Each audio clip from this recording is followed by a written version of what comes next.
Alright guys, so today is, actually night. I'm doing a water heater for a friend, and the issue is very warm water, not hot enough. Sometimes you do have to turn the water off outside. In this case, the valve was not turning off, so if you notice you're draining and it's taking forever to drain, just go to the water meter and just cut the water off to the house. Now make sure all the water is drained before you start taking anything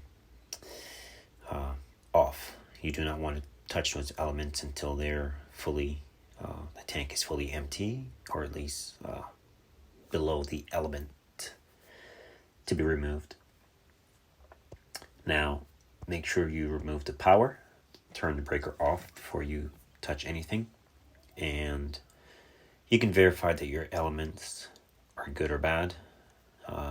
If your water heater has tripped the thermostat, you might want to press that red button to make sure that it is just a trip thermostat instead of, having to replace the elements. But if your elements are bad, then pretty straightforward. I'm using an impact, but if you're not, familiar with it, then just use the manual tool. I do recommend it for removing, but not to install. You have to be super careful because you can actually damage the threads when you're tightening. So right here, we're just super careful before you actually remove it fully. Always extract it really slow, and you can check for leaks. In the event that the water has not drained, you will see it trickling out before you actually remove it fully.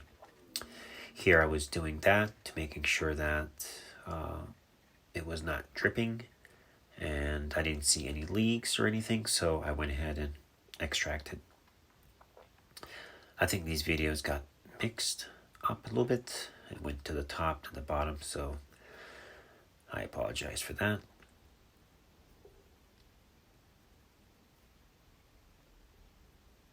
So the element, to verify your element, so putting in the new element, heating element, you can find all that on your water heater.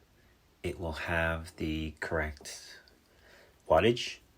There could be 35, 45, I think 55. It all depends on your heater itself, the water heater.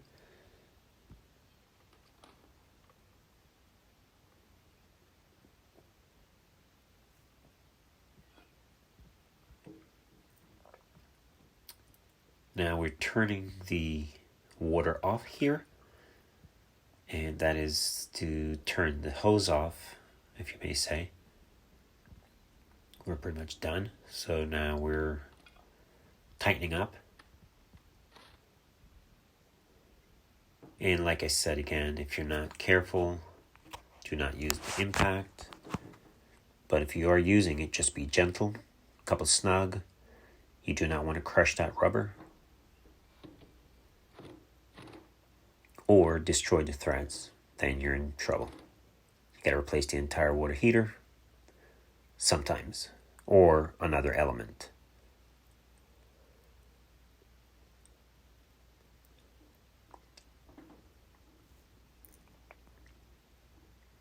And of course, before you do all this, always check your breaker, make sure you're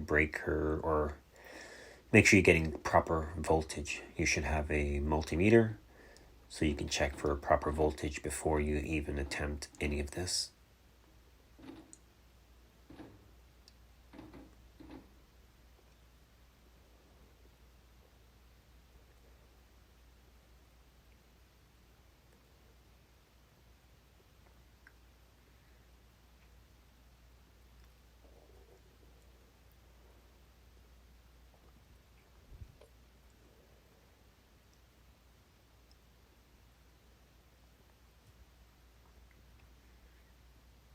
So we're putting in the wires, and they're pretty straightforward. Just snug them in and Tighten them nicely. Do not over tighten. Angle was a little bit of an issue.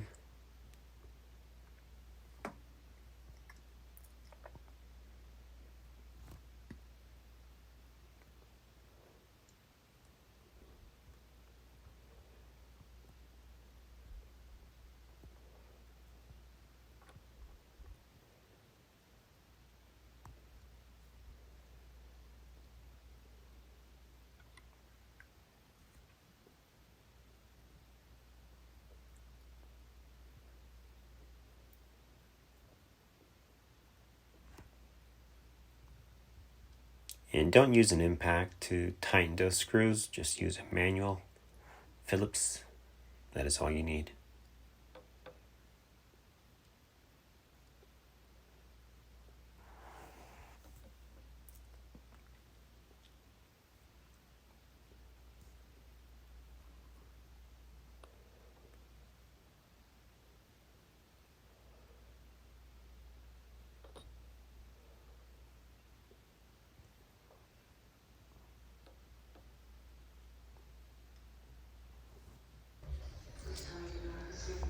Make sure that padding is not wet when you install it. And I did remove it again. It was a dry fit, but make sure that it is not damped, because if it is wet, it could cause a short, it could transfer electricity. So now we're filling up the heater, water tank, and you want to open the hot closest one to it, or further, it doesn't really matter, but just open a hot valve. I like to do the closest one to the water heater, and that's going to force the air out of it. Take a listen.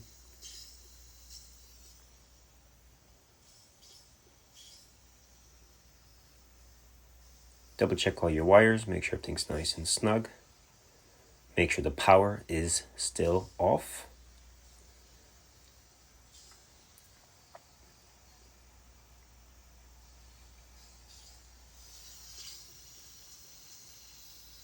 You can feel the air.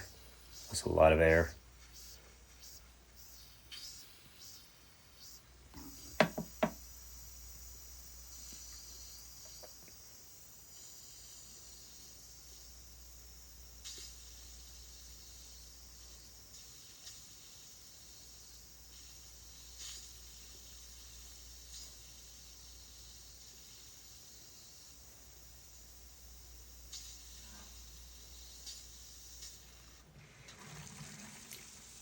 Beautiful. Now you can turn that off.